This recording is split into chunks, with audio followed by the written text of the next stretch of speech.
kepada semua ya kedai makan restoran ya, kepada semua kedai makan restoran mulai 1 hari bulan 7 atau 1 hari bulan 8 lebih kurang macam tu. Tiada lagi gas subsidi dibenarkan diguna di kedai makan. Anda naklah pakai gas berjenama. Ada tulis situ ya, industri dan komersial.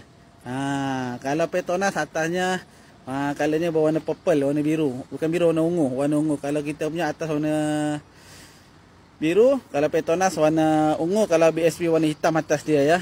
Harganya 70 lebih 1 tong. Harganya 70 lebih 1 tong.